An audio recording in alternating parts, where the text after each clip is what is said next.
I am honored to be here, invited to reflect upon our shared duty to God and to celebrate the centennial, the 100th anniversary of the 1926 founding of the National Jewish Committee on Scouting.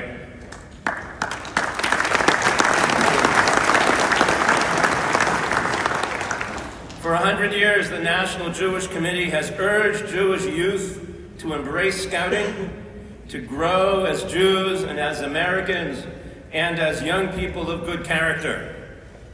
For 100 years, the committee has produced educational material to foster that growth, has supported PACs and troops and leaders and chaplains devoted to that process, and has administered a program of religious awards and activities, advancing the cause of Scouting and Jewish identity, literacy, and has provided a context for even the most devout and knowledgeable faithfully to fulfill their duty to God as Scouts. When in 1926 Scouting established a Jewish committee, they performed a stunning, courageous, historic act of national and global moral leadership. In 1921, Jews had been expelled from much of Central Asia and massacred in Yaffo, near what is now Tel Aviv. In 1924, the National Origins Quota and Immigration Act, fueled by junk science of racial superiority and separating xenophobia, largely halted immigration to the United States by Jews from Eastern Europe, that on the very cusp of the Holocaust. In 1925, Adolf Hitler published Mein Kampf, the political manifesto inspiring the Nazi horror. On my lapel today, I wear both the insignia of the National Eagle Scout Association and the insignia worn by Jewish Scouts in Lodz, Poland during that dark, doomed period of the 20s and 30s. But in 1926, the Boy Scouts of America, as we were then known, welcomed a National Jewish Committee to the table. If anyone here today thinks that that was not a stunning, courageous, historic act of national and global leadership, well, I'd agree with you, but then we'd both be wrong. If anyone here today thinks for a moment that welcoming the Jewish Committee was no big deal, it is only because, for a full century, Scouting has done such a superb job at normalizing religious diversity. Jewish communal leader Mortimer Schiff knew that when he became BSA's president in 1931. Ricky Mason, as he assumes the mantle as chairman of Scouting America's executive board, knows that now. I suspect he sensed it when, as he told us yesterday, he became an Eagle Scout in 1975 at Temple Bethel in Richmond, Virginia. That was just a few months before I received my Eagle rank at Congregation B'nai Israel in Northampton, Massachusetts, though my troop was chartered to Northampton's First Congregational Church. During my Eagle Court of Honor, at my Scoutmaster's personal invitation, my rabbi addressed me directly, and he urged me to lead a life of personal, spiritual, and moral responsibility. He did so entirely in Hebrew. It was at that moment, standing there in my very best Class A uniform, that I realized I had, at least to some modest extent, mastered Hebrew, not merely as the language of prayer and prophets, psalms and sages, but as the living language of the worldwide Jewish people, and as the language of the State of Israel. I would be remiss if I did not gratefully acknowledge the fact that Israel declared its independence 78 years ago today, on May 14th, 1948. Thanks to my scoutmaster and to my rabbi, my Eagle Court of Honor stands out in my memory as one of my most formative Jewish experiences. Another early such experience came at my council summer camp, Chesterfield Scout Reservation of blessed memory. At lunch one day, an unprecedented event unfolded. No one had been assigned to offer words of prayer or grace. The camp director, a professional scouter and a devout Baptist, stepped unflinching into the breach. He pulled from his wallet a creased piece of paper he had been saving for just such a crisis. And he read from it the Hebrew mealtime blessing, Hamotzi, though I am fairly certain I was the only Jew present. Never before, and rarely since, have I so dramatically felt that I was in the right place, associating with the right people, part of the right organization, and exactly where I belonged. While those youthful experiences are telling, I truly came to understand the depth and the breadth of our shared duty to God as a Jamboree chaplain. At the 1997 Jamboree, my first, I was assigned to the Western region, where I was affectionately known as the Chief Rabbi of the Utah contingent. Yeah. You laugh, but my mother would have been very proud. Jews were far from a majority in that sector, but we managed. The truth is the truth. But still, we managed to hold worship services daily, and I was thrilled. The subcamp 8 quartermaster, a faithful Latter-day Saint, approached me. "Rabbi, how are things going?" I said exactly this. I said, "My cup runneth over. Couldn't be better. I have a chapel tent, I have prayer books, I have a Torah scroll, and I have fellow Jews worshiping and learning together." And then, with absolutely no intention to hint or to importune, I jokingly, innocently added, "If I had an ark, it would be just like my synagogue back home." Sure enough, the next morning, that Utahn scouter had built me a beautiful, sturdy wooden ark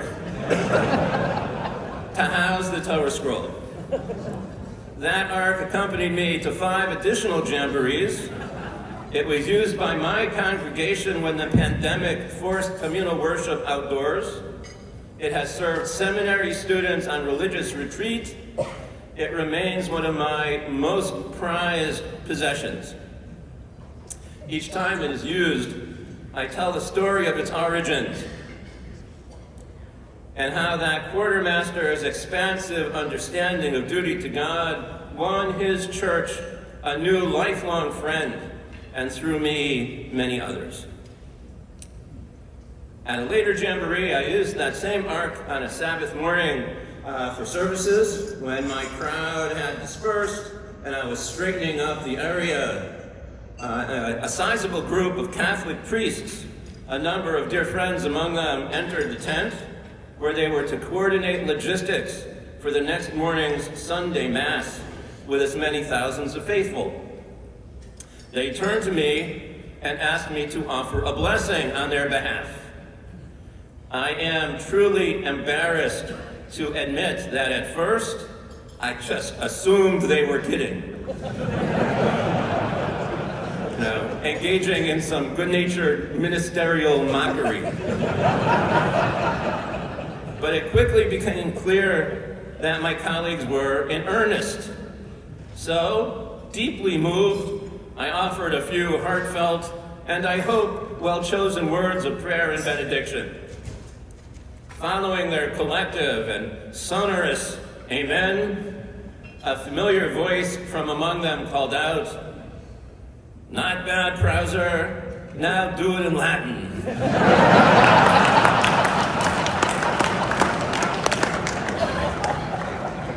Yeah, they laughed also, because now they were mocking me.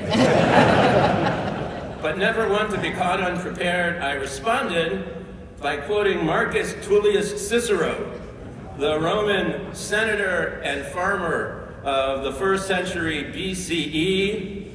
I'm not sure whether it was his farming or his politics he had in mind when he said, "Quid debilitate loquar stercorandi," which means, what useful thing can I say about the spreading of manure?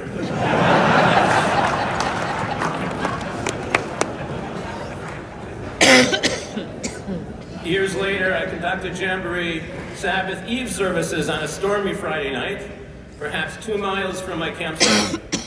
Methodist chaplain Jason Fry knew that in observance of the Sabbath, I would neither use a flashlight, nor carry an umbrella, nor travel by vehicle back to my tent. I suspect he also had some justifiable doubts about my sense of direction. So he attended my Sabbath service and walked me home through a driving rain amid violent thunder and lightning. As the storm raged, we found ourselves on that raised walkway overlooking the summit's main swimming area. We realized that, standing under his umbrella, its metal framework held aloft on a raised platform surrounded by water during an electric storm, was, how should I say, a plan perhaps not perfectly conceived. We briefly discussed the bad press that would ensue should two chaplains be struck by lightning walking home from Sabbath worship. So Jason ditched the umbrella, and a bit soggy, we picked up the pace considerably. And finally, it was my privilege to serve as chaplain at the 2015 World Jamboree in Japan. If I'm not mistaken, all but one American chaplain stayed at a 5-star hotel not far from the Jamboree site, and, domo arigato, we commuted via air-conditioned chartered bus. My assigned roommate was Muslim chaplain Syed Naqvi, by then already an old friend. I know it sounds like a joke. So a rabbi and a Muslim walk into a Japanese hotel.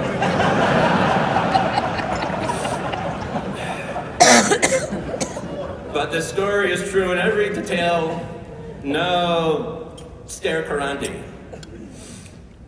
Chaplains were given a day off in rotation, so I and the one chaplain staying in camp, Archpriest Eric Tossi of the Orthodox Church of America, planned to travel together to Hiroshima. It was the 70th anniversary of the bombing.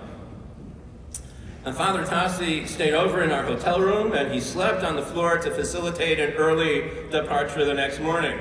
Morning came, and Father Eric courteously asked how I had slept. I said I had a good, refreshing night's sleep. Syed, he said, how did you sleep? Oh, not at all well. Syed told Father Eric, my bed was shaking the entire night, he said.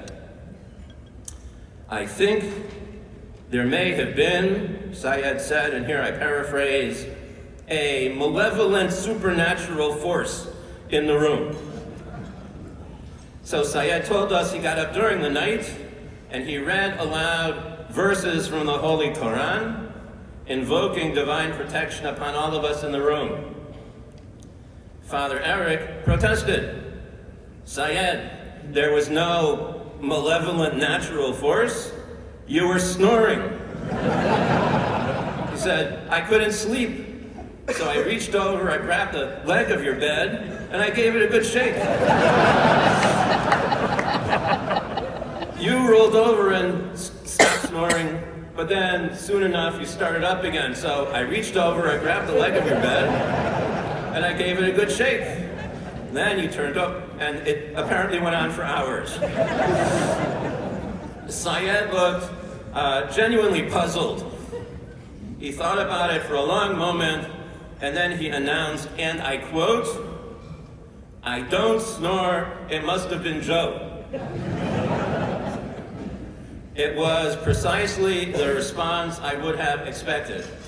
It was precisely the response I would have expected from my own brother. Wasn't me, must have been Joe.